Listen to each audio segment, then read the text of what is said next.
Muito boa tarde a todos. Estamos aqui no nosso programa semanal de atualização dos assuntos mais importantes da semana para mostrar a você, indo direto ao ponto, aquelas coisas que a mídia não contou bem ou que fez questão de esconder com você.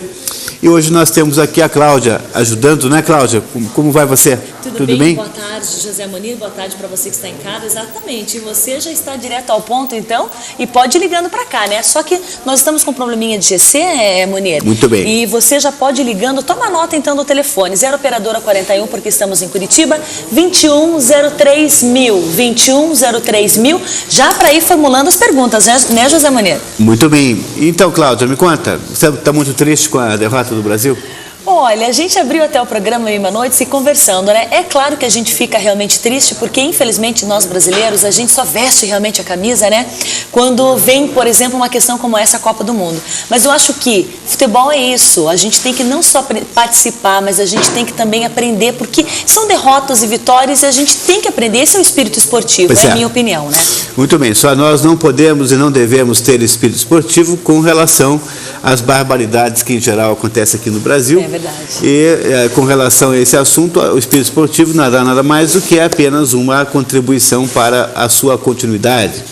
Então, Cláudio, eu queria começar o nosso tarde de hoje dizendo o seguinte, que dando a dica de leitura número 6, cada 15 dias, você sabe que eu trago aqui um livro, o nome de um livro para você ler. Os telespectadores mandam e-mails e nos telefonam frequentemente pedindo sugestões de leitura para produzir aí, para constituir uma verdadeira cultura. Eu queria dizer que a dica da leitura dessa semana, dessa quinzena, é o livro chamado O Coração das Trevas, escrito por um escritor polonês naturalizado inglês chamado Joseph Conrad. Conrad, sim, Conrado sem o O no final. Joseph Conrad, Conrado sem o O no final. Esse livro, O Coração das Trevas, é um dos clássicos aí, escrito no início deste século, né, do século que nós acabamos de vencer, no início do século XX.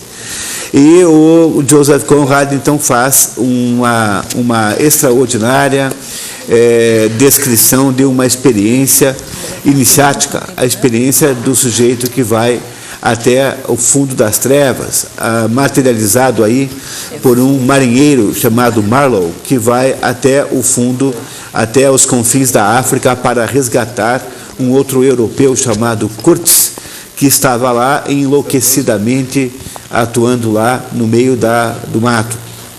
O livro é muito mais do que uma história de aventura, é um livro que ajuda a compreender até que ponto pode chegar o espírito humano, ou seja, que a nossa existência humana está submetida, ao mesmo tempo que está submetida a todas as coisas nobres e coisas extraordinárias, também está submetida a todos os terrores e horrores que você possa imaginar. Não sei se você viu, Cláudio, o filme Apocalipse Now, com o Marlon Brando. Acho que não cheguei a ver. Esse filme chamado Apocalipse Now, que muitas pessoas assistiram, um filme aí do final da década de 70, ele é uma adaptação para o cinema da história aqui que está aí sendo escrita pelo Joseph Conrad, O Coração das Trevas. Então, muito bem, então você sabe que ainda nós não temos aí o nosso telefone marcado na tela, porque o nosso programa aqui de geração de caracteres, o nosso famoso GC, está aí momentaneamente aí em nocaute. Então você pode, no entanto, mandar para nós perguntas se você telefonar para o número. Qual é o número, Cláudia, por favor? Exatamente, você pode ligar para cá, você de Curitiba pelo canal 15 TVA São Paulo, pode ligar para cá, participar, porque nós vamos então direto ao ponto com tudo que aconteceu essa semana. Ligue para cá, então, operadora 41 2103.000, 2103.000, você pode formular sua pergunta, seja em questão econômica, seja de política, você pode ir ligando para cá então e fazendo a sua pergunta, participando com a gente com o programa direto ao ponto. Todos os fatos acontecidos, você que tem acompanhado os jornais, você que tem acompanhado não só televisíveis, mas o jornal escrito, também a imprensa, ligue para cá, 041 2103.000, com certeza você vai fazer sua pergunta, vai estar direto ao ponto então com o nosso grande professor José Munir, né? Ou se vocês preferirem mandar um e-mail para mim, o meu endereço eletrônico é jmonir, Munir com O de Oscar,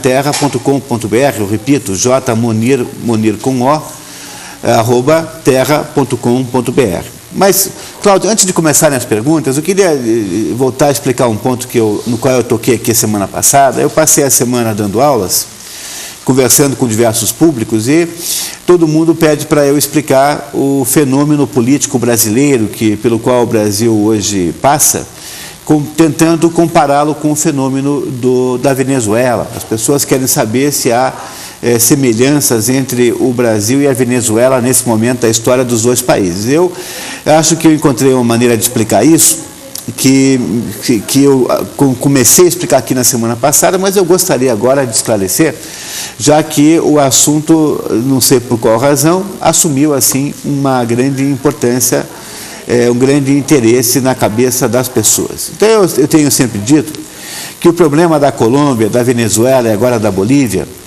é uma doença que eles têm lá, uma doença política que se parece muito com um câncer, com um tumor.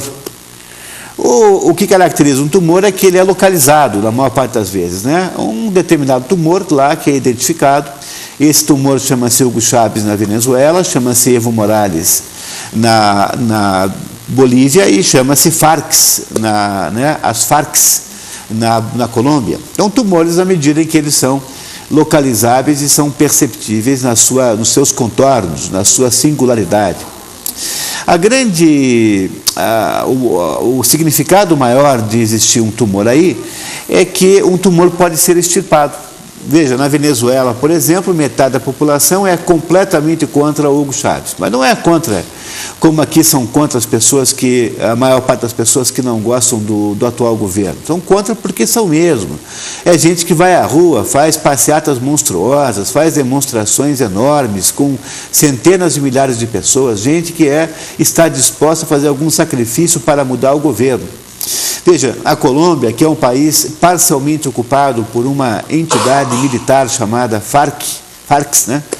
E que, por sua vez, tem uma receita de $1 bilhão de tráfico de cocaína, produção de cocaína no atacado. Essa entidade chamada Farcs na Colômbia é uma entidade tumoral também. A sociedade colombiana não a aceita.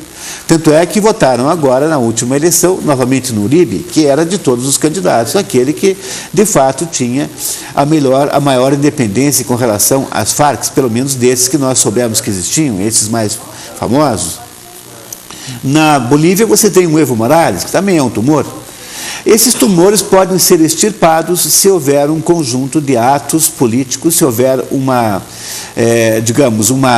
benignidade no aspecto circunstancial político, e esses países então voltariam a uma normalidade, ou seja, tirariam do poder essas entidades totalitárias aí malignas que desejam perpetuar-se ali.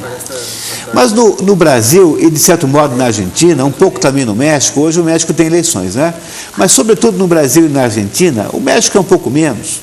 No Brasil e na Argentina não existe uma situação tumoral, não são países que tenham tumores localizados, são países que têm sofrem um processo de infecção generalizada, são países septicêmicos, vamos dizer assim. São países onde não há mais possibilidade de o organismo reagir à infecção de que eles foram tomados. Então, no Brasil, nós somos capazes de observar todo tipo de barbaridade, todo tipo de transgressão, todo tipo de desonestidade, e nem por isso as pesquisas parecem revelar que os brasileiros estão se importando com isso. Então, eu queria insistir nesse ponto, porque eu recebi muitos e-mails de pessoas querendo que eu explicasse melhor.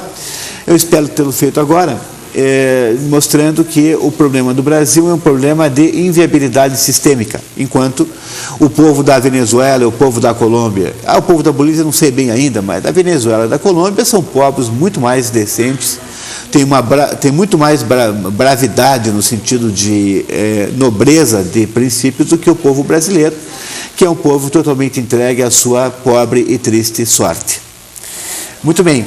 Então, Cláudio, temos perguntas? Já temos sim. Você pode ligar para cá também, 041, código de Curitiba, 2103.000, 2103.000. Tome nota se você gostaria de participar com a gente aqui do Direto ao Ponto. Nós temos uma pergunta chegando do Ivan de São Paulo, ele diz assim: Munir, esclarecer a orientação ideológica da narcoguerrilha dos ataques em São Paulo.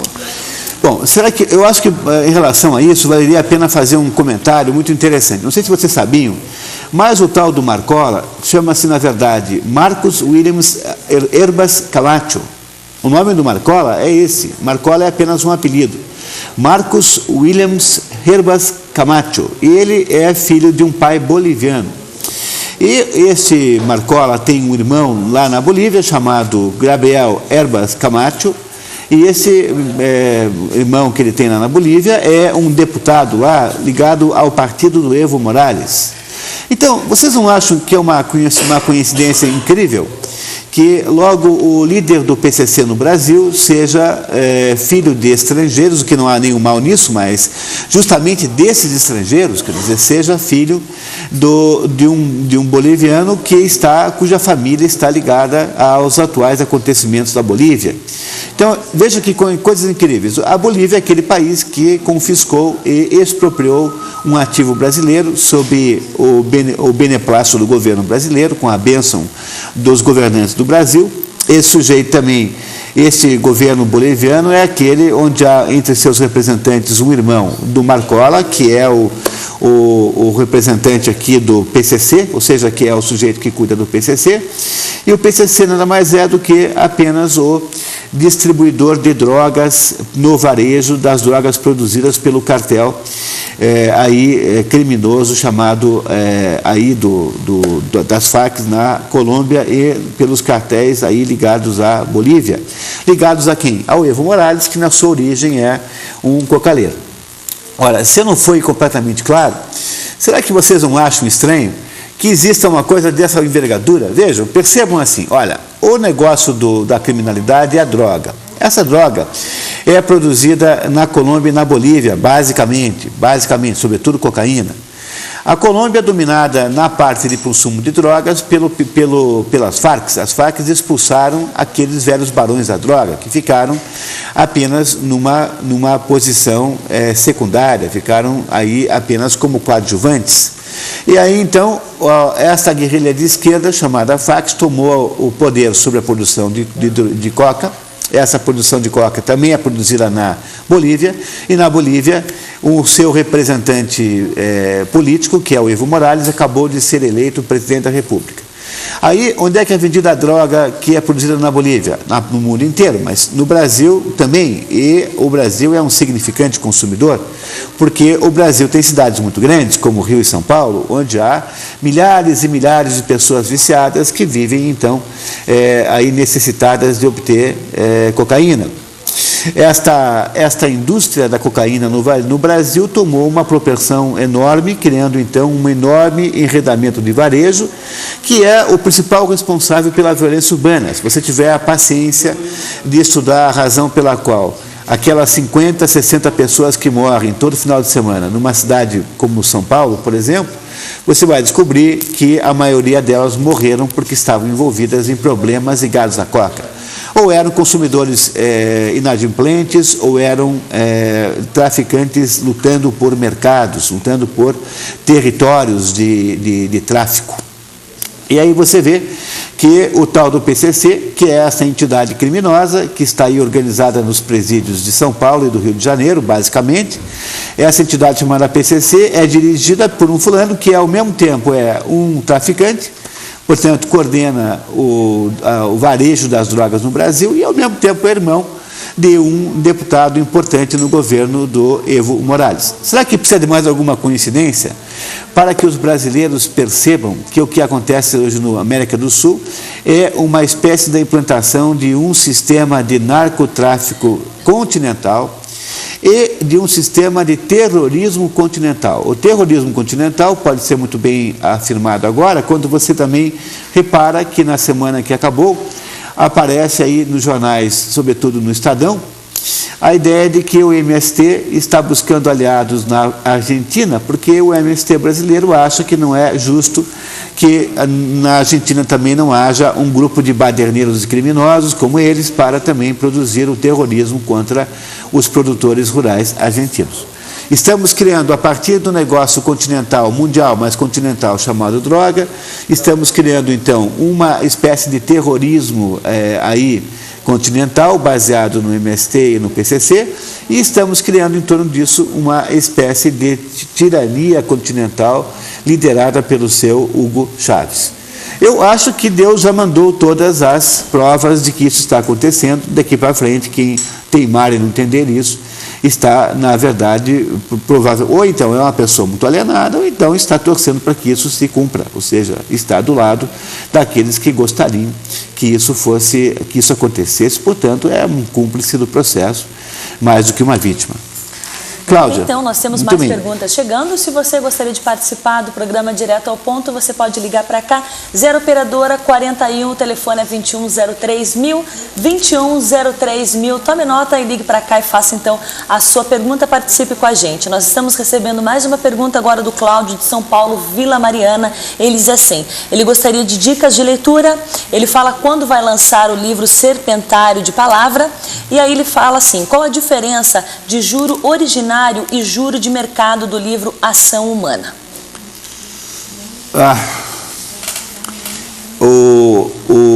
Bom, vamos lá, né? Então, primeiro, o Serpentário de Palavras ainda está, infelizmente, no processo de ser finalizado. Eu imagino tê-lo o mais rápido possível, eu gostaria muito de já ter terminado, mas várias razões o impediram por enquanto. É um projeto intelectual muito audacioso, porque, afinal, trata-se de uma contraposição ao politicamente correto, coisa que, hoje em dia, quem decide fazê-lo faz apenas, assim, com muito sacrifício, porque, afinal, há uma enorme contraposição, uma enorme contradição, uma enorme má vontade para qualquer coisa desta natureza. Com relação a dicas de leitura, nós temos feito aqui até agora, demos 6, eu queria repetir quais são as 6 que já foram dadas até agora, talvez para todo mundo poder aí anotar. Então, a primeira dica de leitura que foi feita aqui, foi feita do livro Como Ler um Livro, escrito por Mortimer Adler e por um colega chamado Charles Van Doren. Esse livro ensina a ler. É um livro extraordinário que todo mundo devia ler. Devia ser um livro obrigatório em todos os cursos universitários brasileiros. Antes de qualquer pessoa começar a estudar qualquer coisa que fosse, deveria passar uma semana ou 15 dias aprendendo a ler, que não é uma coisa comum nos nossos universitários, por incrível que pareça. O segundo dica de leitura que foi dada aqui foi Crime e Castigo, de Fyodor Dostoiévski. Crime e Castigo é um livro magnífico que nos ajuda a entender a mente do revolucionário. O revolucionário, que é a personagem central do livro Crime e Castigo, é o sujeito que julga que ele está aí beneficiado por um sistema jurídico diferente dos outros, de que ele tem direitos diferentes das outras pessoas e que ele, portanto, pode fazer uma coisa como matar alguém sem se tornar punível. Então, o Crime e Castigo estabelece como funciona a mente do revolucionário.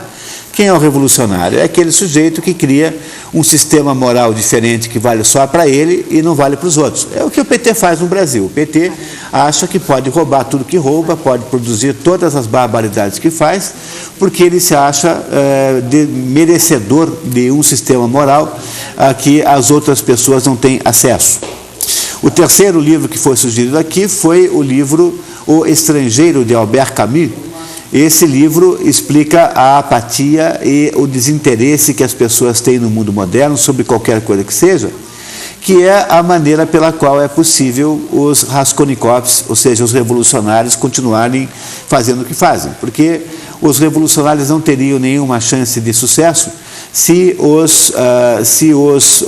as pessoas normais, as pessoas comuns, os eleitores, as pessoas que estão me ouvindo agora, as pessoas que estão aí pelas ruas, se essas pessoas fossem capazes de dizer não para eles. Como nós não dissemos não para o PT há 4 anos, e é muito provável que não se diga não de novo, É esta apatia generalizada, esta falta absoluta de interesse nas coisas do mundo real, concreto, que permite que os revolucionários continuem atuando. O Meursault, que é a personagem central do Estrangeiro, é o sujeito que viabiliza a existência do Raskolnikov, que é a personagem central do livro O Crime e Castigo.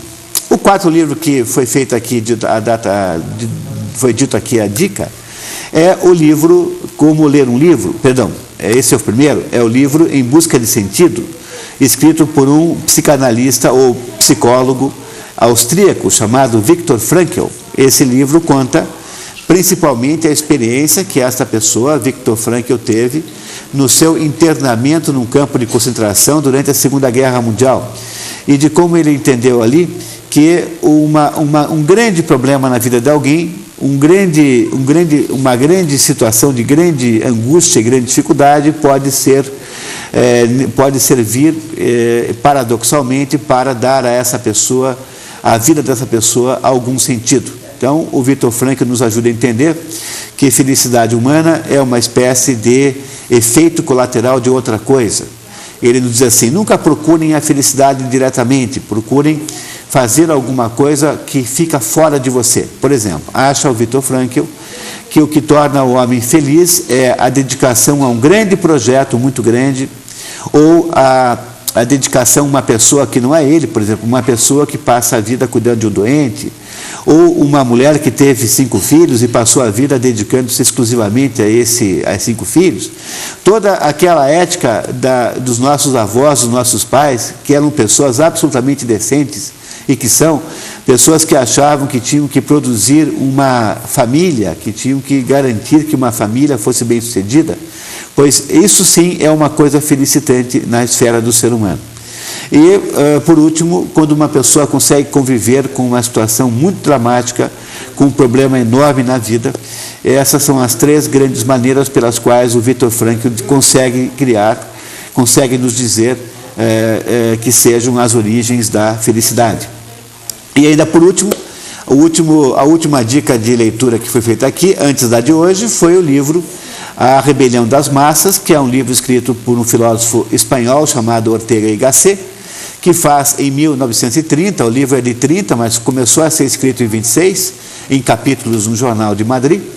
O Ortega y Gasset nos conta que o que aconteceu no mundo moderno foi que as pessoas comuns ficaram, de repente, extremamente importantes. Ele chama essas pessoas de homem-massa, porque no século XIX houve um enorme progresso na economia da sociedade, houve um grande progresso na economia do mundo, e esse progresso então propiciou a que muitas pessoas se enriquecessem, pudessem ter acesso a bens de consumo inimaginados antes. No entanto, diz Ortega y Gasset, essas pessoas que hoje usufruem da sociedade de consumo e que votam, não conseguem entender as razões civilizatórias que nos levaram a isso. Quer dizer, as pessoas que usufruem da democracia não compreendem o que foi feito para que a democracia pudesse existir. As pessoas que usufruem do mundo como ele é hoje não compreendem que isso foi produzido a partir de grandes sacrifícios de gerações que as antecederam. E que este fato é o fato mais desastroso e perigoso da nossa época. Então, com a dica de hoje, com a sugestão de hoje, que é a do Coração das Trevas, então completamos 6 sugestões aqui de livros. Vou repetir novamente. Vamos lá. Primeiro livro, Como Ler um Livro. Segundo livro, Crime e Castigo. Terceiro livro, O Estrangeiro. Quarto livro, Em Busca do Sentido.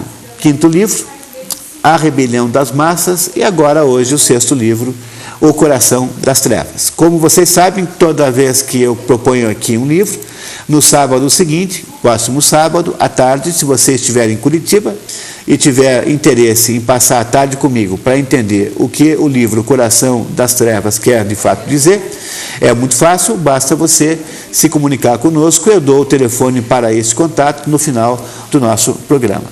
Muito bem, Cláudio.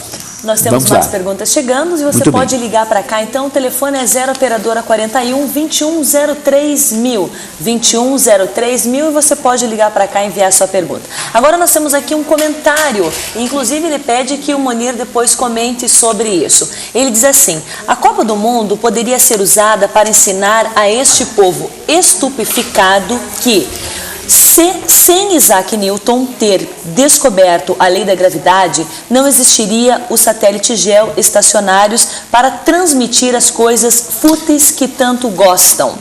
Sem Alberto Sabin, conhecido nesse grande curral chamado Brasil como Zé Gotinha, os parasitas dos jogadores não conseguiriam mover as próprias pernas. Sem Faraday, não existiria televisores para entretenimentos tão banais. Senhor D. Johnson, de São Paulo. E veja, mesmo assim esse pessoal perdeu a Copa, Johnson. Né? Agora, você tem toda a razão, o que você está dizendo é exatamente o que Ortega y Gasset diz na Rebelião das Massas. Olha que coisa interessante. Esse livro eu queria insistir muito, vocês conseguem comprar em qualquer livraria, há uma edição nova da livraria Martins, da editora Martins, que é uma edição muito caprichada, muito bonita, um preço muito razoável.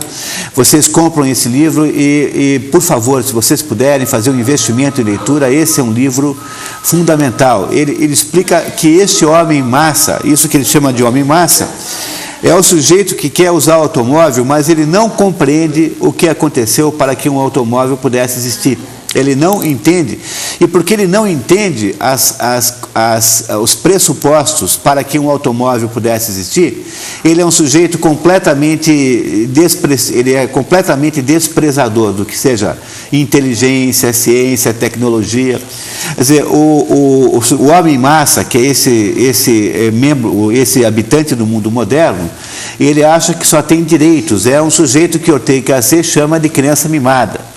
Criança mimada, né, Cláudia? É aquela criança a quem foi dito, né, a quem se convenceu de que ela só tem direitos e não tem deveres.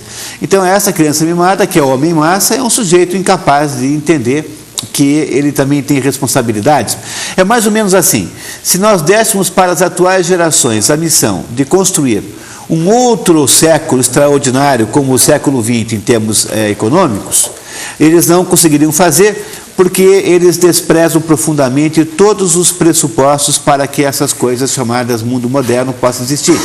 Eles desprezam o esforço tecnológico, o esforço científico, o esforço filosófico, o esforço moral, o esforço religioso. O desastre do mundo contemporâneo é este fato que o nosso ouvinte Johnson acabou de dizer. É dizer, as pessoas querem ter os benefícios do mundo, mas elas não são capazes de preservar com todo o amor e carinho aquilo que faz esse mundo ser esse mundo. Ou seja, o mundo atual despreza a inteligência, despreza a competência, no entanto, acha normal ter um automóvel como se os automóveis nascessem em árvores. Os automóveis não nascem em árvores, os automóveis são o resultado de um longo percurso de inteligência humana, assim como as telecomunicações, assim como as drogas que hoje salvam vidas, assim como essa extraordinária situação agrícola. Imagine, Cláudia, que todos os futurólogos sinistros, né, começando pelo Malthus, passando pelo Clube de Roma, indo na direção do Instituto Zeri, enfim, todos os futurólogos sinistros previram que o mundo jamais poderia ter mais do que qualquer coisa como aí 3, 4 bilhões de pessoas, temos 7. Nada nesse mundo deu tão certo quanto a agricultura moderna. O mundo hoje é capaz de produzir comida para uma quantidade incrível de pessoas, contando com o fato de que o mundo irá estabilizar a sua população logo, então isso significa também que a agricultura moderna será capaz de alimentar todas as pessoas. O que só não se sabe é, hoje em dia, perdeu-se de vista completamente as razões pelas quais isso foi possível.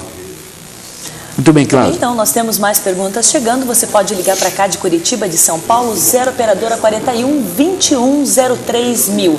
2103 mil. Tome nota do telefone. Se você nunca participou, ligue e faça a sua pergunta. Então, e na oportunidade, nós estaremos lendo e discutindo com José Munir aqui ao vivo no Direto ao Ponto. Está chegando aqui mais uma pergunta, Roble de São Paulo, Roble Moraes de São Paulo. Ele diz assim: reflexão minha.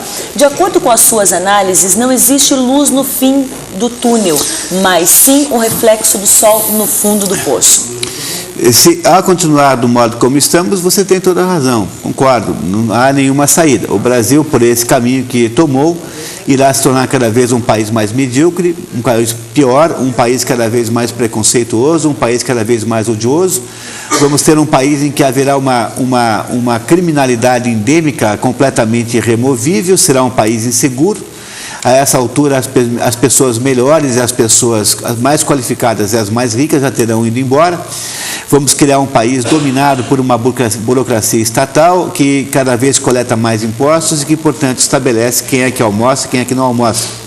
Vamos criar um país dominado por uma polícia de natureza ideológica que irá impedir que qualquer dissensão, qualquer dissidência possa existir e se manifestar. Vamos criar um país de PIB sempre muito modesto, com uma renda per capita pequena, e esse é o futuro do Brasil se nós continuarmos fazendo o que nós estamos fazendo. Não tenha nenhuma dúvida disso, isso está se cumprindo. Veja, não sou eu que estou fazendo aqui uma profecia terrível, isso está se cumprindo. Você pega os índices de crescimento do Brasil, são metade do mundo. Você pega os índices de criminalidade do Brasil, são 4 dos piores do mundo. Você pega o índice de liberdade política aqui, sob o ponto de vista de diversidade partidária, não tem ninguém, só tem partido de esquerda. Você pega os atuais índices pega a atual carga tributária, já é 38% do PIB, indo rapidamente para 40% do PIB. Você pega o grau de liberdade política é cada vez menor, o governo tem cada vez maior poder de influência e de pressão sobre as pessoas. O único jornalista na grande mídia que falava contra o governo, Boris Casoy, foi posto para fora rapidamente, e mesmo que o próximo emprego que ele arrumou vá o sustentar um tempo, qualquer chantagem econômica será, mesmo pequena, será suficiente para tirá-lo de novo do vídeo. Ou seja, tudo isso que eu estou dizendo para vocês não é nenhuma espécie de fantasia, é mais ou menos a análise crua e fria do que está acontecendo em torno de nós. Não quero dizer que não tenha solução, eu quero dizer que nós não começamos a imaginá-la. E a solução para que o Brasil possa interromper este caminho fatídico para o desastre total é que o Brasil pudesse produzir alguma reação intelectual a esse conjunto de coisas e que essa reação intelectual pudesse ter alguma massa crítica. Não precisaria ser muita gente, não. Bastaria que essa gente pudesse ter um jornal onde falar, essa gente pudesse ter alguma universidade, que pelo menos uma universidade católica, né? Eu sempre imagino que as universidades católicas não deveriam ter se deixado comunizar completamente, mas isso é apenas uma ilusão da minha parte. Os departamentos de filosofia das universidades católicas são tão ruins quanto os das universidades públicas, também são dominados por militantes petistas, e eu ainda acho que deve ter alguma universidade católica aqui e acolá que tem ainda a coragem de proibir os professores de se declararem ateus. Mas eu acho que a bravura da Universidade Católica não vai além disso, de um mero espernear, assim, meio marqueteiro, quando um professor mais desavisado vai na sala de aula e declara-se ateu. Aí, no máximo, nesse caso, é capaz do reitor tomar alguma providência, como mandar dar um puxãozinho de orelhas no digníssimo ateu. Mas, fora isso, as universidades católicas também se perderam, também são antros de militantes petistas que estão ali apenas com o objetivo de propagar a fé na ideologia aí que está dominando o Brasil. É claro que sempre haverá alguma exceção, não gostaria de parecer injusto, mas a massa da intelectualidade brasileira é uma massa petista, uma massa voltada para o processo de sustentação ideológica do atual governo. Então, vocês me perguntam o que fazer, eu diria assim: olha, eu tenho feito coisas muito pequenas que eu acho que são muito fortes. Eu convoco cada 15 dias as pessoas para sentarem comigo uma tarde, para a gente começar a criar um grupo que tenha verdadeiramente cultura. Eu tenho organizado grupos de estudo em alguns lugares para conversar com pessoas, para ver se essas aí, pelo menos, conseguem entender um pouco mais do que as aparências do mundo. Eu tenho dito todo domingo aqui a vocês há quase 1 ano e meio, em alguns momentos eu não estive, mas enfim, estou aqui há quase 1 ano e meio, dizendo a vocês com toda a sinceridade que prestem atenção nessas coisas. Eu penso que há dentro do conjunto das pessoas que me escutam e que me ouvem, aí pessoas de extraordinário poder de fazer alguma coisa também. Se essas pessoas se tornassem replicadoras, reprodutoras dessas ideias, eu tenho certeza que vai nascendo uma ilhas de resistência neste mar catastrófico de condescendência com essa situação de terror que nós nos colocamos. Eu imagino que se um dia acontecesse de uma grande universidade católica, por exemplo, resolver produzir dentro dela um pensamento verdadeiramente cristão e que esse pensamento verdadeiramente cristão pudesse ser compartilhado com a juventude, eu acho que a partir daí haveria alguma esperança para o Brasil. Olha, deixa eu dizer com mais clareza isso, Cláudia. Não há modo desse processo chegar a um extremo absoluto. Não há modo, porque essa loucura que o mundo está fazendo, esse negócio chamado Nova Ordem Mundial, esse projeto maligno que é feito aqui no Brasil pela mão do PT, isso há de parar um momento. Não é possível que isso continue, porque isso é absolutamente antagônico à própria natureza da sociedade humana. Uma hora ou outra isso vai parar, e não sei muito bem como, mas pode ser do modo mais ou menos traumático. Mas há soluções não traumáticas, há soluções de natureza cultural. É preciso que os brasileiros de bem e dos brasileiros que se achem na obrigação de recuperar o mínimo de patriotismo para produzir um pouco de amor ao país, ajudem a tirar a maioria dos nossos compatriotas dessa hipnose coletiva da qual eles são irremediavelmente ou quase prisioneiros, Cláudia. Muito bem, então, você pode ligar para cá, nós estamos recebendo mais perguntas, Curitiba, São Paulo, ligue para cá, 0 operadora 41 2103 1000, 2103 1000. E nós estamos recebendo mais uma pergunta aqui, da Thaís de São Paulo. Ela diz assim: você não acha que, a exemplo do PCC, o PT poderia mudar a sigla para PTT, porque são todos bandidos também? É verdade, concordo, Thaís, você tem toda a razão. Tenho o meu voto no plebiscito para fazer isso, tá? Muito bem. Muito bem, então, nós estamos recebendo mais uma pergunta aqui, agora diz assim, a senhora Laudi de São Paulo, ela diz: por que você, Monier, não está nos canais da NET e Sky? É por racismo? Você é maravilhoso, todos têm que levar um pouco de seu conhecimento. A minha pergunta é, onde está Boris Casoy? Por onde ele anda? A senhora Laudi, que manda abraços para todos. Olá, Laudi, muito obrigado pelos elogios simpaticíssimos. Veja, eu não sei exatamente, ele estava negociando aí uma outra rede de televisão, não sei em que pé anda essa situação. Agora, com relação à minha ausência num canal aberto de grande penetração, obviamente que aquilo que eu digo aqui é absolutamente contrário aos interesses da mídia. A mídia brasileira, qualquer mídia, a mídia escrita, a mídia falada, rádio, televisão, etc., é uma conjugação de interesses. Veja, a mídia tem donos. Os donos da mídia quem são? São proprietários, são homens de negócios. O que esses homens de negócio querem? Eles querem dinheiro. Eles são comerciantes, eles querem dinheiro.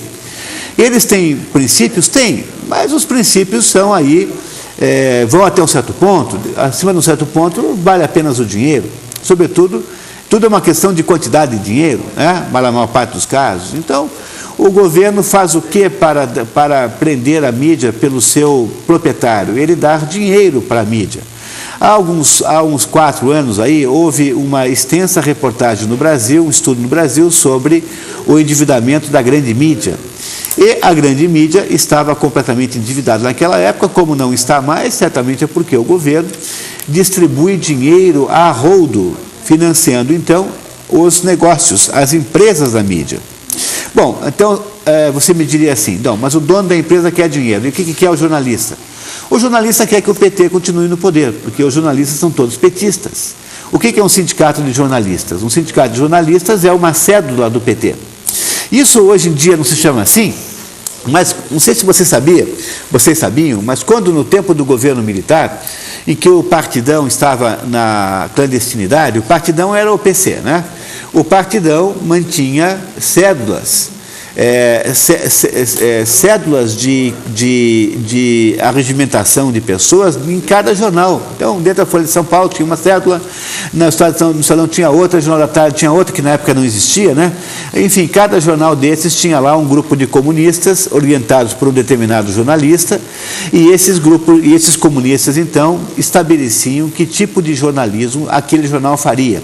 Então, reparem que a mídia está completamente na mão do governo, seja porque os donos gostam do dinheiro que o governo manda, e seja porque os jornalistas embaixo acham que têm a obrigação ideológica de proteger o PT e os demais esquerdismos às custas da verdade. Portanto, não se trata de dizer a verdade, trata-se simplesmente de fazer esse joguinho de cartas marcadas. Essa é a razão pela qual não há nenhum jornalista na grande mídia que tenha alguma liberdade. Tirando, claro, aí a insignificante presença do Diogo Mainardi em termos de volume, não do mérito dele, ele é muito meritório, mas o sujeito tem uma página na Veja e tem alguns minutos no Manhattan Connection.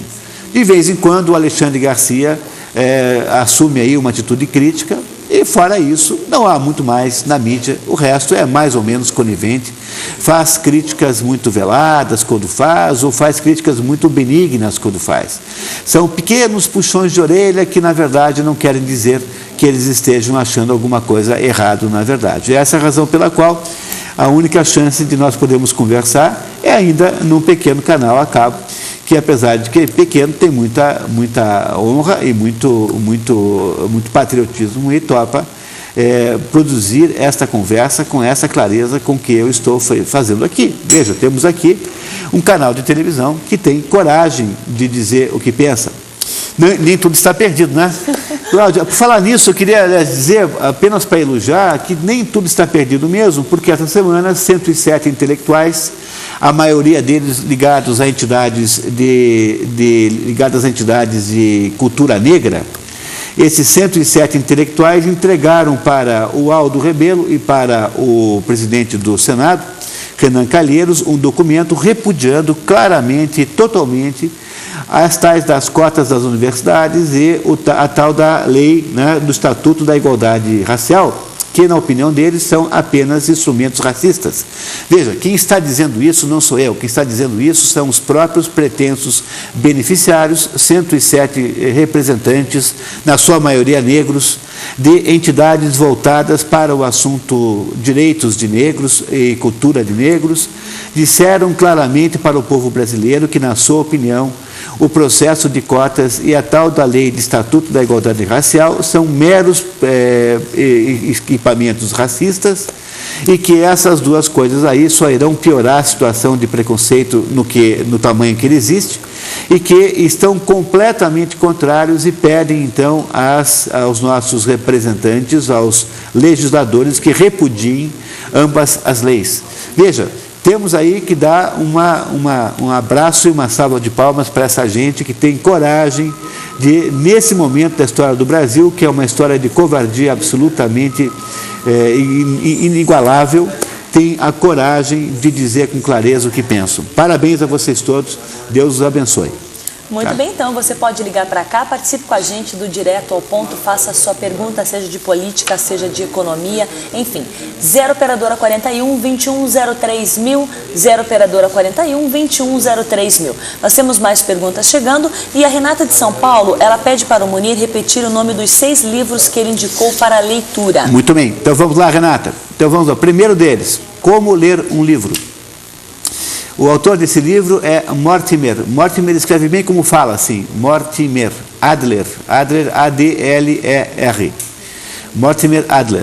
É um livro que ensina a ler livros. É um livro magnífico, vale a pena ler. Você vai ter um pouco de dificuldade de achar a edição brasileira, talvez um sebo, ela está esgotada, mas se você puder ler em inglês, você compra esse livro em inglês com a maior facilidade, How to Read a Book.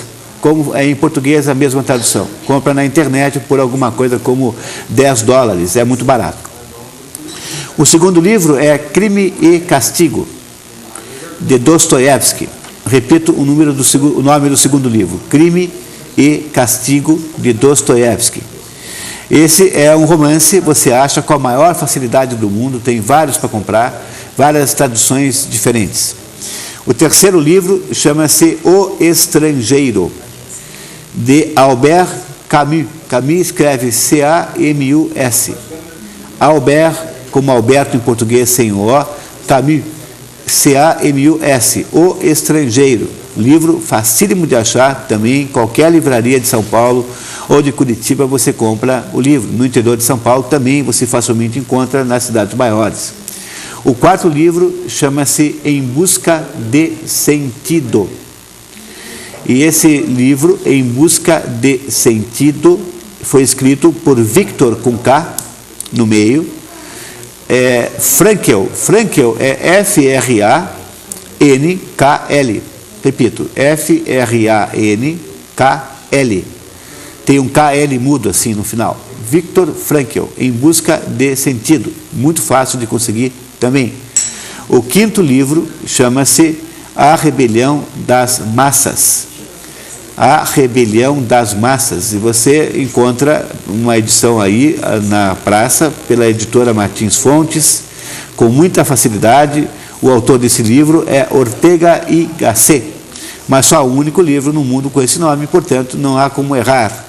A Rebelião das Massas. E por último, o livro que eu indiquei hoje, que se chama O Coração das Trevas. O Coração das Trevas, escrito por Joseph Conrad. Conrad é como Conrado em português, sem o O no final. Fácil de lembrar. Cada 15 dias, como a Cláudia sabe, né, Cláudia? Eu venho aqui e eu converso um pouquinho sobre um determinado livro.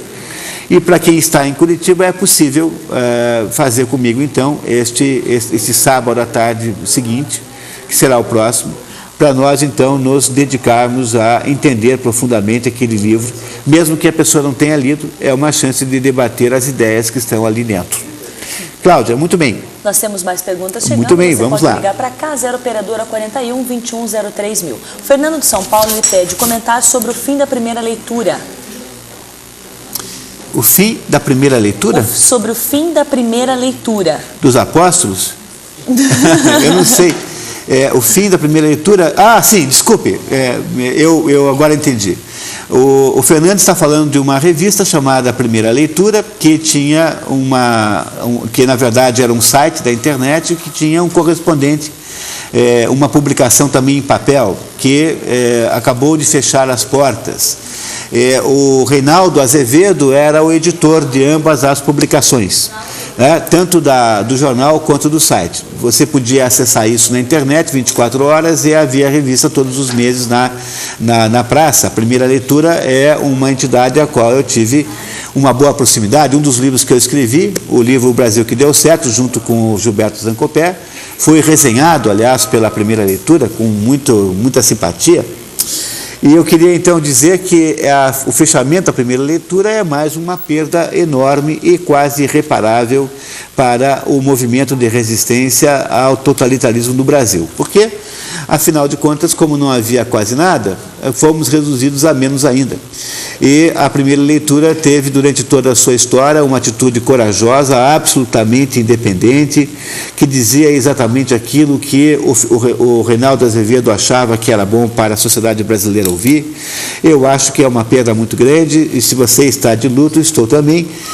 Imagino que as pessoas no Brasil que tenham aí alguma consideração pela história do país estejam sentindo a mesma coisa. É uma pena, mas perdemos mais um soldado importante na trincheira contra o totalitarismo. É claro que o Reinaldo Azevedo não é de se jogar fora, e tampouco não é um sujeito muito fácil. Eu garanto a você que ele irá continuar a luta com outras armas. Eu já o estou vendo aí escrevendo artigos no Estadão, por exemplo.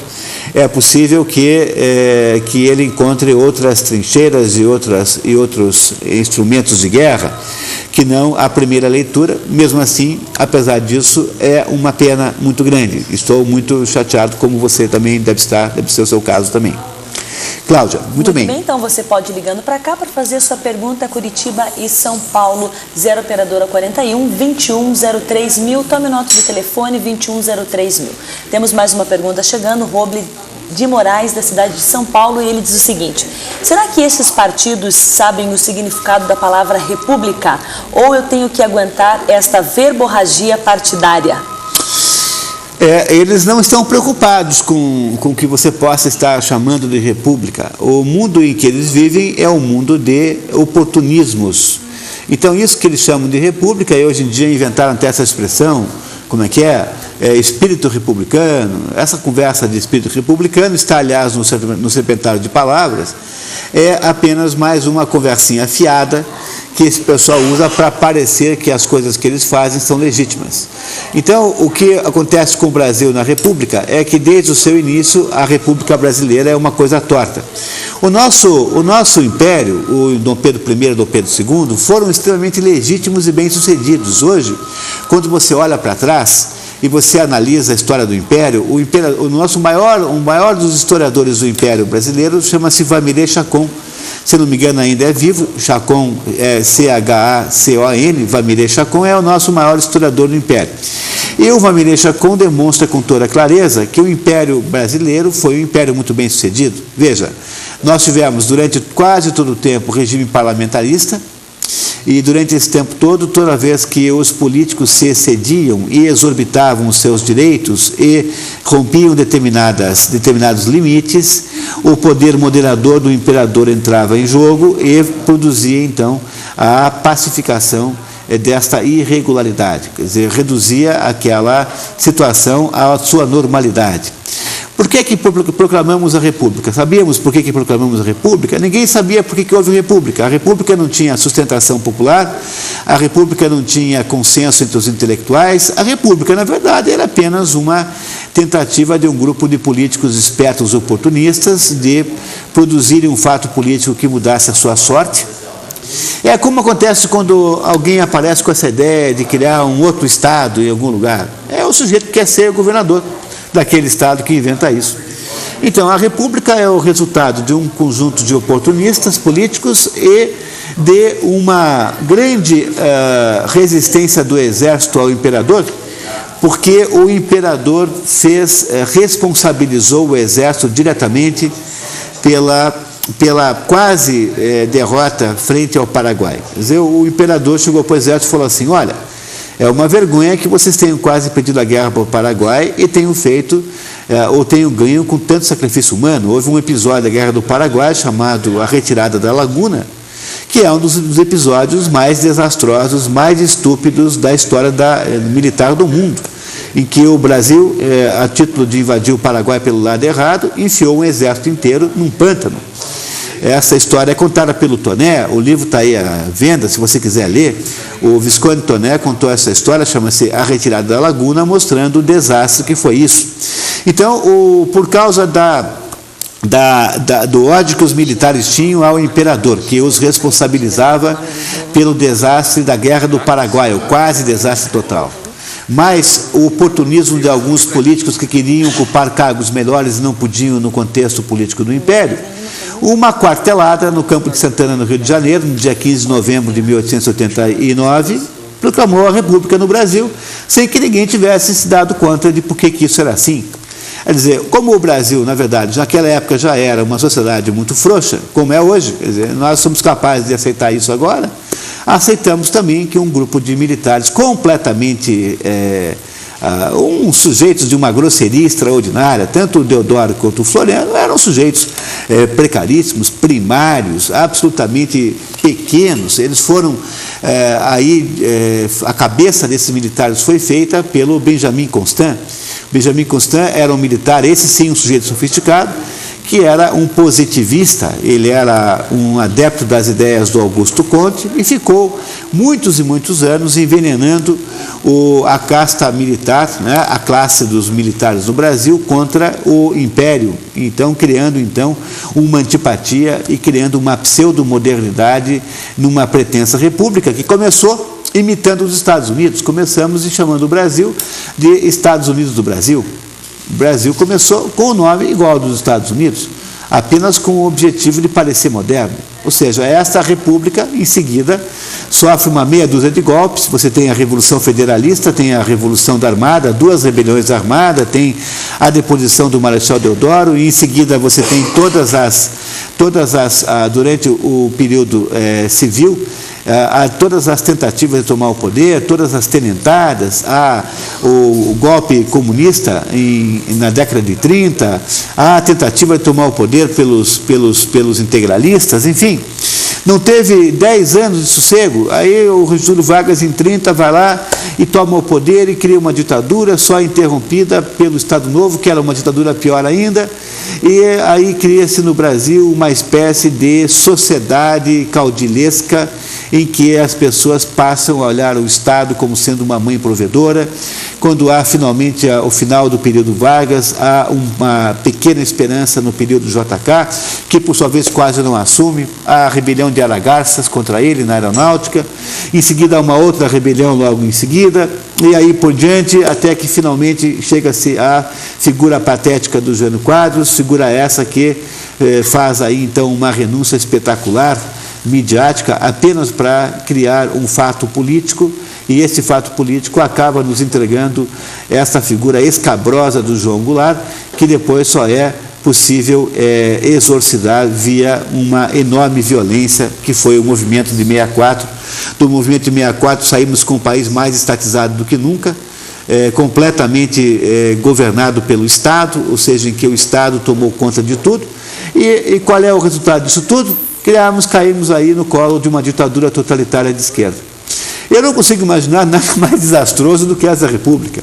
Quer dizer, não pode haver nada pior. Quer dizer, o que nós chamamos de índole republicana, espírito republicano, isso não é nada mais do que a comprovação da nossa falta de critério. Porque se tem alguma coisa que no Brasil nunca deu certo, foi essa porcaria dessa república, que nunca serviu para nada, a não ser para que nós garantíssemos uma instabilidade política permanente e conseguíssemos, então, que o Brasil fosse um país com todo o potencial do mundo e fosse aí um país apenas mediano.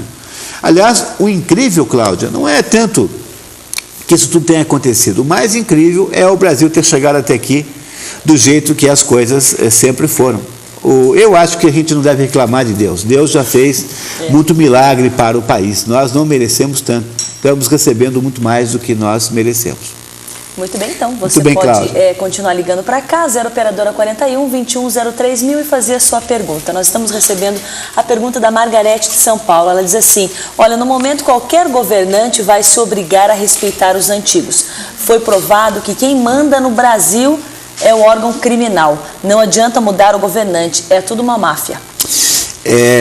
Essa situação que a Margarete está descrevendo é uma situação piorando rapidamente.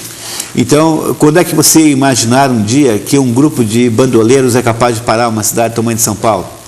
E que as pessoas ficaram reféns dessa turma, as pessoas estavam desesperadas, entraram nos supermercados para comprar tudo o que podiam, com o objetivo de se trancar em casa e ficar 6 meses sem sair de casa, como se houvesse uma ocupação física por um exército estrangeiro. Como é possível imaginar que tenhamos chegado a esse ponto? Como as condições para que isso piore estão aí presentes, ou seja, o narcotráfico é cada vez mais a regra econômica do continente, o terrorismo é cada vez mais continentalizado, então o MST agora é um MST continental, já está atuando para expulsar os brasileiros da Bolívia, e está agora prestando serviço aos seus compatriotas argentinos para expulsar também de suas terras os produtores de terras argentinos. Ora, na hora que você percebe a profundidade dessas articulações entre PCC, narcotráfico, MST, Fórum de São Paulo, PT, Evo Morales, Hugo Chávez, você percebe que nós estamos muito próximos de estarmos perdidos. Você, por favor,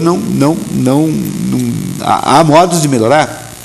Não tenha dúvida, no entanto, nós não estamos aqui autorizados, os brasileiros, não estamos autorizados a sermos excessivamente otimistas.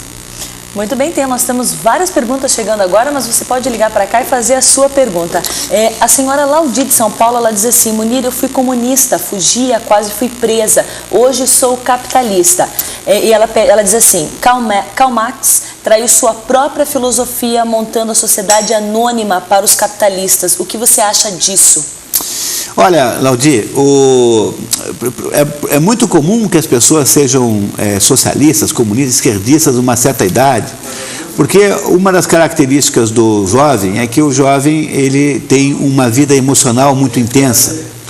E o jovem que tem uma vida emocional muito intensa, ele tem com isso duas consequências. A primeira é que as suas opiniões não valem muita coisa, sabe? Não que você deva impedi-las que eles as expressem, mas você não deve pedir conselhos a jovens. Então, o sujeito que é seu colega de faculdade e que acha que entende tudo sobre as origens e finalidades do mundo, é uma pessoa que está provavelmente equivocada. A primeira coisa é essa, que o jovem, por ter uma excessiva vida emocional, não tem opiniões muito valiosas. A segunda coisa é que quem vive uma vida emocional muito intensa, vive uma vida muito autorreferente, ou seja, uma vida muito onipotente. Então, é natural que o jovem, além de estar equivocado, porque ele pensa que sabe, ele ainda tem a tendência a achar que ele tem os poderes para produzir a realização daquela ideia que ele tem na cabeça. Não sei se vocês compreenderam isso. A excessiva vida emocional que tem um jovem gera dois efeitos. O primeiro é um efeito de ele não ter capacidade de perceber de fato quem ele é. E segundo, ele fica, de modo geral, onipotente, e a conjugação dessas duas coisas dá um idiota com iniciativa. Então, quem é a turma dos caras pintadas? Os caras pintadas são basicamente a juventude hitlerista do PT. É aquela turma que, na sua maior parte, é de muito bom caráter, mas que está prisioneiro da sua própria idade, das próprias contradições da sua idade, do seu grau de amadurecimento, e que, portanto, eles acham que sabem mais do que sabem e, sobretudo, acham que podem produzir na prática essas pseudo-ideias que têm na cabeça, essas ideias referentes a pseudo-realidades que têm na cabeça. Então, a coisa mais normal do mundo é que jovens, como você certamente deve ter sido um pouco antes, tenham tido uma experiência esquerdista. No entanto, o Roberto Campos dizia com grande inteligência, dizia assim, olha, quem não é esquerdista com 18 anos é um crápula, e quem é com 30 é um imbecil. Quer dizer, ele queria com isso dizer o seguinte, que o que acontece é que chega uma hora em que a nossa vida emocional diminui de intensidade, e aí então a diminuição destas intensidades afetivas permitem que nós sejamos capazes de entender alguma coisa à frente do nosso nariz. E é por essa razão que você certamente está confessando que mudou o seu modo de ser para um modo de ser, digamos, que compreende.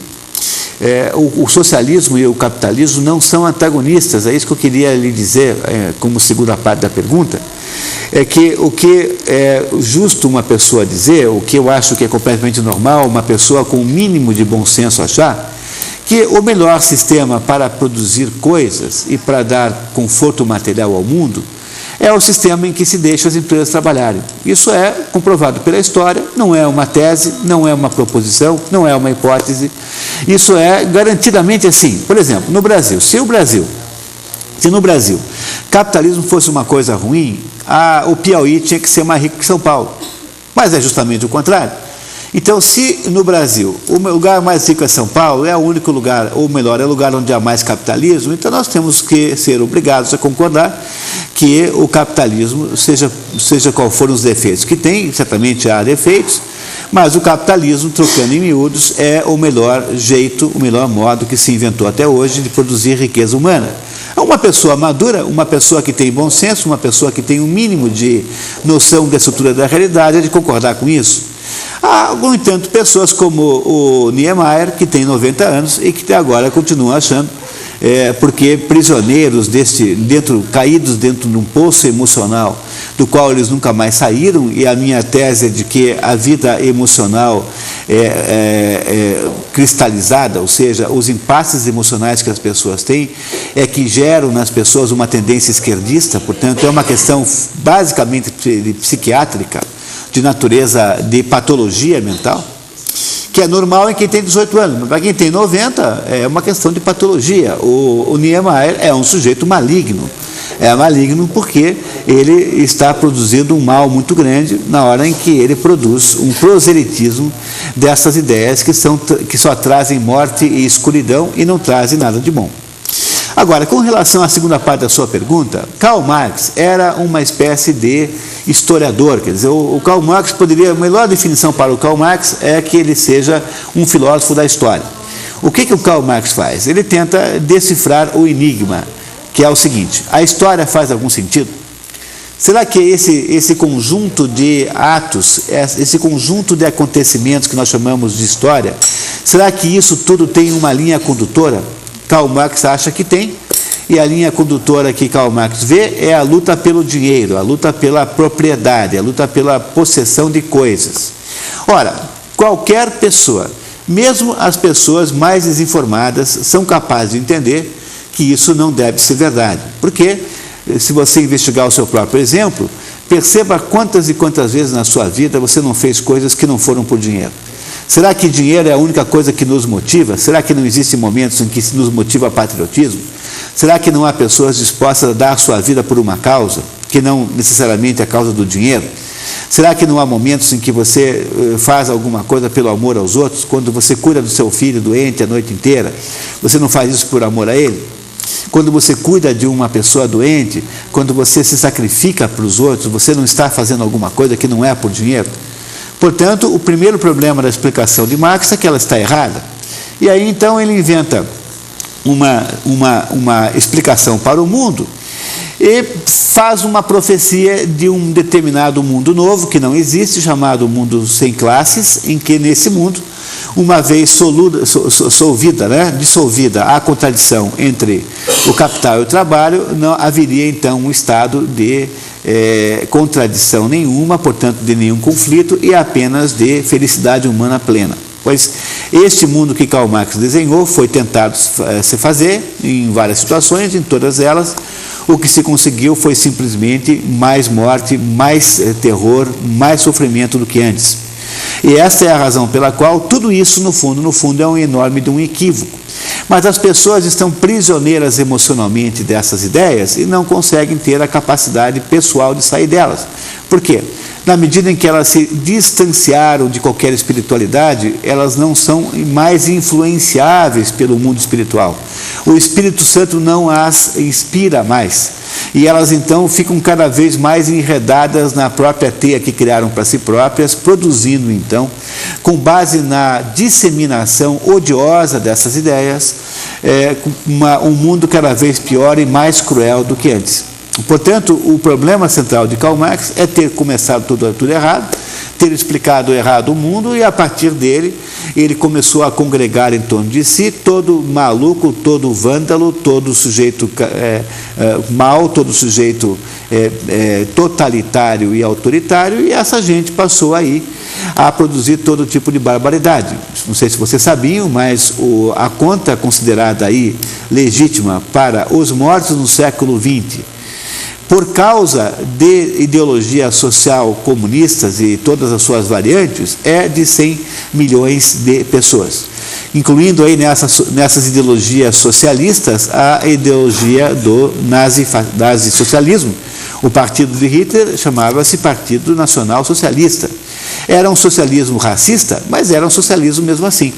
E, portanto, ele também tem aí dentro uma parte dessa história. Pode-se aí atribuir aí alguma coisa como 15 milhões ao nazismo desses 100 aí.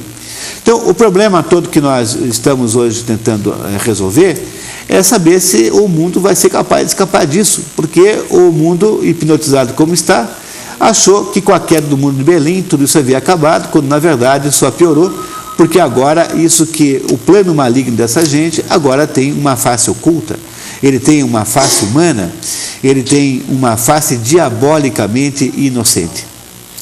Muito bem, então, Cláudia, você pode ir ligando para cá, você pode fazer a sua pergunta, 0 operadora 41 2103.000. Temos uma pergunta chegando da senhora Paula de São Paulo. Ela diz assim, ela pede para o Munir comentar sobre a obra de Thomas Mann, mas comentar sem a montanha mágica. Então tá bom, vamos lá. Thomas Mann. Thomas Mann é um dos sujeitos mais interessantes que eu gostaria de reconhecer aqui. Porque Thomas Mann, ele não pode ser nunca dissociado do seu irmão, Heinrich Mann. O irmão do Thomas Mann, que é um pouco mais velho do que ele, é uma espécie de contraponto o tempo todo ao próprio Thomas Mann. E essa história é mais ou menos assim. Esses dois aí, e mais alguns irmãos, são filhos de uma família burguesa alemã, da cidade de Lübeck. Lübeck é uma cidade no norte da Alemanha, uma daquelas cidades que durante muito tempo foi considerada um estado, né? Eram cidades livres, que eram consideradas um país em si próprias. Antes de haver a unificação alemã, Lübeck era uma cidade-estado, como aliás outras, né? O nome desse conjunto de cidades era Liga Hanseática. E o Thomas Mann e o irmão dele eram filhos de um comerciante muito importante. Não só o pai deles era comerciante, como também o pai deles também era representante diplomático, assim por honorífico, e também esteve envolvido com política. E era uma família muito respeitável, e o pai imaginava que os filhos, aliás, os filhos são todos filhos de mãe brasileira. Não sei se vocês sabiam, mas o pai do Thomas Mann e do Heinrich casou com uma brasileira, filha de portugueses, que era nascida ali naquela região ali de Paraty, ali no litoral sul do Rio de Janeiro, litoral norte de São Paulo. Então, essa moça, que era filha de portugueses, casou, era filha de portugueses era filha de um alemão com o pai português. E ela casou com o pai do Thomas Mann. Então, o Thomas Mann tinha uma mãe parcialmente brasileira, de raça portuguesa, né? Mas nascida no Brasil. E o Thomas Mann e o Heinrich não queriam assumir os negócios do pai, porque eles eram ambos escritores. E aí, essa história sobre a dificuldade de viabilizar a família é contada pelo Thomas Mann no livro primeiro que ele escreveu, chamado Os Buddenbrooks, né? Que é o livro que conta a história da família, completamente autobiográfico. E o Thomas Mann e o Heinrich se separaram na vida porque o Heinrich era um sujeito muito ativista, assim, uma espécie de Émile Zola, um ativista, enquanto o Thomas Mann queria fazer grandes romances que explicassem a existência da humanidade. E eles, durante a Primeira Guerra Mundial, assumiram posições contrárias e se separaram, e só se reuniram novamente, só se tornaram novamente coordenados por volta da Segunda Guerra Mundial, quando ambos lutaram contra o nazismo. Então, os dois depois acabam imigrando para os Estados Unidos, no advento do nazismo. Eles não eram judeus, mas eram perseguidos mesmo assim. E o Heinrich Mann morre nos Estados Unidos. O Thomas Mann não. O Thomas Mann, no final da vida, muda-se para a Suíça e morre fora dos Estados Unidos, embora fosse ainda cidadão americano. A obra de Thomas Mann tem uma meia dúzia de obras centrais, entre elas as mais importantes são os Buddenbrooks, o Tônio Krüger, que é uma obra completamente autobiográfica, Morte em Veneza, e mais a Montanha Mágica, e por último a última obra que ele fez, que chama-se Fausto, uma releitura da velha história do sujeito que negocia a alma com o diabo. Thomas Mann é o grande escritor da decadência. O Tônio Krüger é o escritor, ele mesmo, é o sujeito que não... Chama-se Tônio, aliás, porque é uma lembrança à palavra portuguesa Antônio, que a mãe dele lhe ensinou, né? O Tônio Krüger é o Thomas Mann. Ele é o sujeito que gostaria de escrever e não pode, porque está paralisado frente a um romance impossível com uma paixão de infância. A Morte em Veneza é a história de um escritor chamado Gustav Aschenbach, que vai para Veneza no auge da carreira, e aí então se deixa perder, se deixa dominar por uma paixão pedófila homossexual com um menino lá, e aí então encontra a morte. A Montanha Mágica é o romance da inviabilidade da Alemanha, é a morte da Alemanha, enfim. Thomas Mann é o romancista da inviabilidade humana. Os seus livros, do mesmo modo que os Buddenbrooks, o romance da inviabilidade e da manutenção daquela família. Ou seja, esses romances todos, eles revelam um pedaço da história da humanidade, um pedaço da vida humana, que é o pedaço da incapacidade que há de se lutar contra a decadência às vezes. É uma obra muito importante.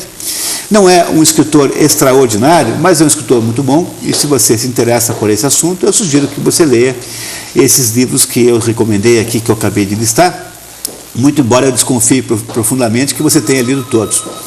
Muito bem. Muito bem, então nós temos mais uma pergunta chegando do César de São Paulo. Você pode ligar para cá, o nosso telefone é 0 operadora 41 21 03 mil. O César de São Paulo, ele diz assim: venda de arma deu empate técnico, 68% a 32%. Aponta Lula vencendo o primeiro turno. O resultado final será o inverso como resultado do referendo. Será o resultado final do referendo. Adoraria que fosse assim, César. Olha, se tem alguma coisa pela qual eu estou rezando encarecidamente é que aconteça com o assunto eleição, a mesma coisa. A partir de domingo que vem nós não vamos poder ter essa conversa com essa clareza, porque já estaremos submetidos aqui à legislação eleitoral que proíbe que a mídia entre em questões particulares de assuntos políticos. Então, infelizmente, nós vamos ter que falar de assuntos mais genéricos. Mas ainda hoje posso dizer para você, pela última vez, que eu adoraria que acontecesse na eleição o que aconteceu no referendo do desarmamento, em que as pessoas pareciam estar um pouco hipnotizadas, um pouco sonolentas, e estavam apenas votando naquilo que a Rede Globo estava lhes dizendo para fazer. Ora, com o advento agora do programa de televisão, e que eu imagino que os inimigos do atual partido vão ter pelo menos a decência de mostrar com clareza a realidade do que aconteceu. Somado com um fenômeno meio que por interferência do Espírito Santo, em que o Espírito Santo seja capaz de dar aí um pouco de inspiração às pessoas, eu tenho a esperança de que nós ainda consigamos modificar esse resultado, apesar, deixa eu ser sincero, de que a segunda opção, o plano B, o candidato em segundo lugar, não parece ser o candidato dos meus sonhos também, porque o desastre todo não é o PT estar em primeiro lugar. Olha, seria melhor que outros estivessem em primeiro lugar, é verdade, qualquer outro, mas o desastre todo é que na prática todos são farinha do mesmo saco e nós temos que apenas votar numa certa materialização esquerdista, ou seja, temos que escolher entre os esquerdismos em voga e escolher aquele que parecer menos mal. Nós não temos, de fato, uma liberdade de escolha no país. O que se vê hoje aí é esta unicidade, esta absoluta falta de diversidade. Nós não conseguimos ainda encontrar solução para isso. Muito Cláudia, bem, então as perguntas estão chegando, ainda dá tempo de você ligar para cá, 0 operadora 41 21 03 mil, então ligue para cá e faça a sua pergunta. A Regina de São Paulo, ela diz assim: Munir, o que você acha do Arnaldo Jabor? O Arnaldo Jabor é aquele sujeito que dá uma de Garrincha e 5 de Cafuringa. Né? Por isso eu quero dizer o seguinte, que ele de vez em quando acerta. Agora tem um assunto engraçadíssimo com o Jabor, né? Porque ele colocou na coluna dele uma pretensa entrevista com o Marcola. Desculpe. Mas as pessoas não entenderam que ele tinha escrito aquilo. Essa entrevista com o Marcola, que corre pela internet, ela foi escrita pelo Arnaldo Jabor, não foi verdade. Ele fez aí usou um artifício jornalístico, que é fazer uma falsa entrevista. Às vezes você encontra entrevistas com pessoas que já morreram. Não, entrevista com o Nelson Rodrigues, já morreu. Então, é um artifício jornalístico para você gerar um interesse por aquele assunto. E o Arnaldo Jabor escreveu aí uma entrevista com o Marcola, que todo mundo aí vê por aí como sendo verdadeira, não é? Foi o Arnaldo Jabor que escreveu. Então, o Arnaldo Jabor é um sujeito que de vez em quando acerta, dá uma de Garrincha, mas na maior parte do tempo ele chuta mal como o Cafuringa chutava. Então, ele é um sujeito que tem que ser lido com muito cuidado, porque ele não tem estabilidade. E não tem estabilidade porque falta uma coisa no Arnaldo Jabor, que eu sei o que é, não falta coragem. O Arnaldo Jabor é um sujeito corajoso, é preciso aceitar isso nele. Mas o Arnaldo Jabor não conseguiu reunir cultura pessoal suficiente para compensar o veneno esquerdista que ele sorveu durante anos e anos e anos como militante da esquerda. Então, o Arnaldo Jabor fez lá alguma revisão da sua própria vida, mas ele não conseguiu estipar completamente o veneno que ficou decantado no fundo da alma dele. Então, ele de vez em quando deixa escapar uma certa tendência esquerdista, o que o transforma num sujeito, portanto, inconstante, instável. Muito bem, então, nós temos mais perguntas chegando aqui, você pode ligar para cá e fazer a sua também. O Pedro Nascimento de São Paulo, ele fala assim, ó, ele pede para que você comente sobre as mortes causadas pela Inquisição. O que você tem a dizer? A Inquisição foi... É preciso ter muito cuidado de compreender a Inquisição, porque a Inquisição é um desses assuntos que são romantizados em excesso, e por ser romantizado em excesso é compreendido com muito pouca clareza. Então, em primeiro lugar, é preciso que vocês compreendam que a Inquisição existiu durante quase todo o tempo da Igreja moderna, digamos assim, mas a Inquisição só foi, de fato, emblemática como sendo um exercício de crueldade na Inquisição espanhola. Olha, o que acontece fundamentalmente é que durante a Idade Média, propriamente dita,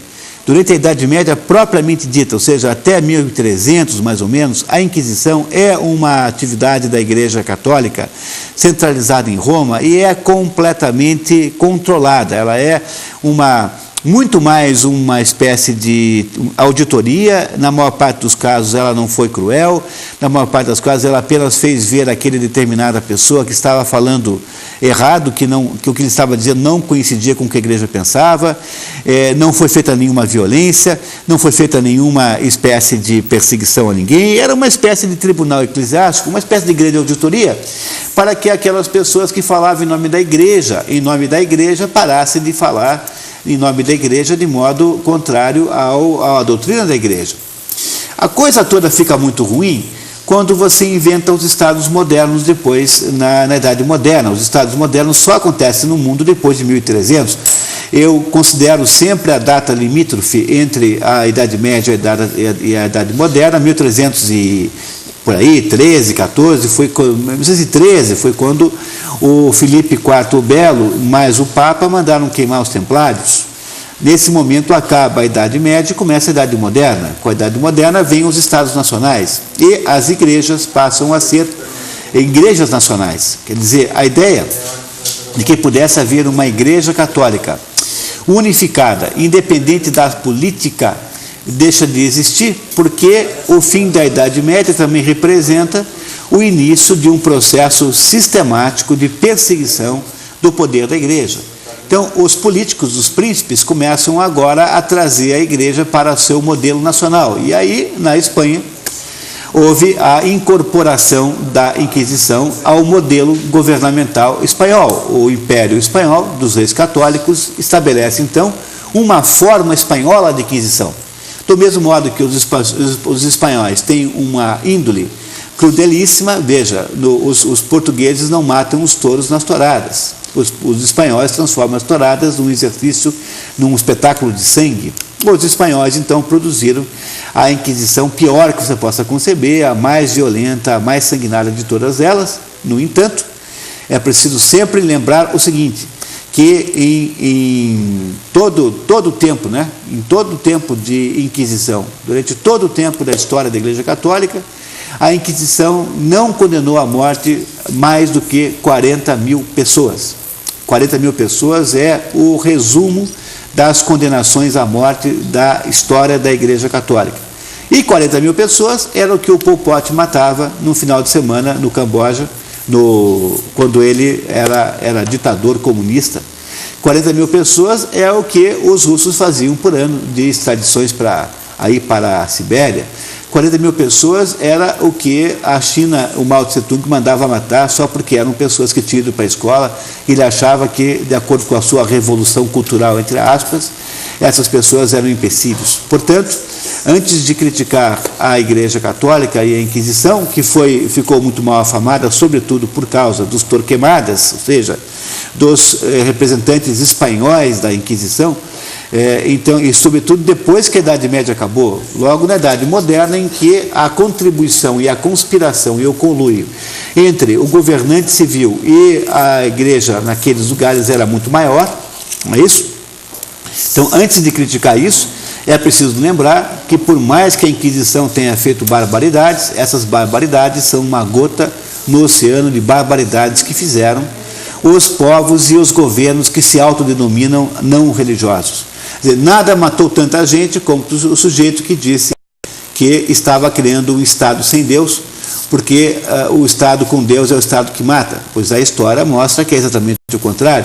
Nada é pior, mais perigoso do que um sujeito que não acredita em Deus. Chesterton dizia que quem não acredita em Deus não é que não acredita em nada, acredita em tudo. E essa é a diferença. Muito bem, então, acho que nós temos alguns minutinhos. Temos mais uma pergunta? Né? Bom, lá. Então, nós temos mais alguns minutinhos. O comentário de Johnson, ele diz assim, ó, o primeiro livro que indicou como ler um livro, ele achou bem semelhante a Ler, Pensar e Escrever, de Gabriel Pereizer. Ele parabeniza o programa também. E a Marisa de São Paulo, ela pediu para repetir o título dos livros. Novamente, vamos lá. Então, o primeiro livro, Como Ler um Livro. Esse livro que o Johnson acabou de indicar, eu não conheço, mas eu acho que vocês podem confiar na opinião dele, que ele sempre tem feito contribuições muito boas aqui ao programa. O segundo livro é Crime e Castigo. Esse é um livro conhecido, Fyodor Dostoiévski, o autor, todo mundo conhece. Crime e Castigo. Terceiro livro, O Estrangeiro, de Albert Camus. Quarto livro, Em Busca do Sentido. Quinto livro, A Rebelião das Massas. E o último livro, esse que eu indiquei hoje, O Coração das Trevas. O livro O Coração das Trevas foi escrito por Joseph Conrad, que é um polonês que se mudou para a Inglaterra e se especializou em escrever livros sobre assuntos marítimos. Ele foi ser marinheiro, escreveu livros que invariavelmente lidam, ou quase sempre, embora haja um grande livro chamado Nostromo, que não há assuntos marítimos, mas ele, de modo geral, escreve sobre assuntos marítimos. Escreveu um livro surpreendente de um marinheiro chamado Marlowe, que é contratado por uma firma comercial para subir o rio Congo e ir procurar um determinado fulano chamado Kurtz, que era um agente comercial dessa firma que comprava marfim lá nos confins da África, né? Na imensidão, lá naquelas profundidades lá da África, e esse sujeito teria enlouquecido e não teria mais mandado notícias. Pois a história, O Coração das Trevas, é a história desta viagem do Marlowe em busca do Kurtz. E esse livro, obviamente, que significa, tem dentro de si um enorme significado que nós vamos poder, se você estiver em Curitiba, ou se você estiver passando por aqui, ou se você achar que vale a pena vir, nós vamos ter aqui em Curitiba, no próximo sábado, das 15h30 até as 17 horas, portanto, durante a tarde, vamos fazer um encontro. E para você poder vir a esse encontro, você consegue informações no telefone que eu vou agora dizer. O telefone é 041, Curitiba, né? 3363-7600, vou repetir, 3363-7600 é o telefone que você pode ligar para obter informações sobre inscrição neste encontro que acontecerá no próximo sábado, às 3h30 da tarde. Repito, o telefone é 3363-7600, é o telefone onde você obtém informações para saber como faz, para passar uma tarde inteira entendendo o que está no fundo das trevas do filme, do livro O Coração das Trevas, que depois gerou aquele filme que muitos assistiram, chamado Apocalipse Now, um filme com Marlon Brando, que se passa no Vietnã, é a mesma história, porém passado no Vietnã, é claro, com alguma modificação de natureza circunstancial. Então, Cláudia, acho que nós temos tempo, acho que não, né? Eu acho que não temos, mas enfim, nós estamos recebendo agora aqui, Munir, um recado. Ela diz assim, ó, Munir, você é culto e inteligente, ao assisti-lo me sinto menos órfã. Beijos e abraços para toda a equipe, a Paula de São Paulo. Muito obrigado, Paula. Ficamos felizes, a Cláudia e eu estamos muito contentes de estar ajudando aqui. Não é, Cláudia? É verdade.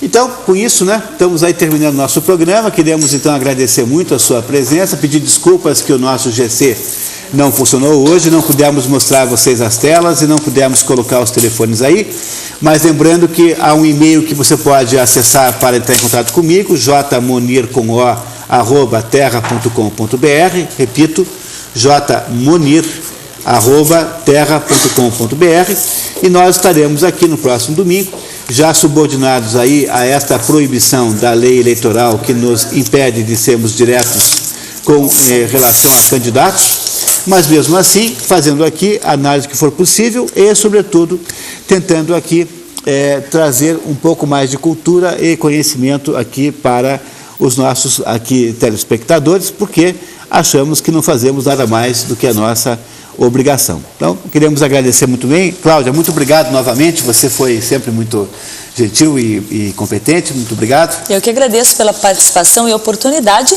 e domingo que vem tem mais Direto ao Ponto, né, Moneiro? Tá certo, e agora você vai direto aos bons negócios, né, das Mil e Uma Noites. Vai ficar junto com a gente aí fazendo grandes negócios, então, com o programa Mil e Uma Noites com venda direta, oportunidade. Muito bem, muito obrigado, até lá, bom domingo a todos, tá?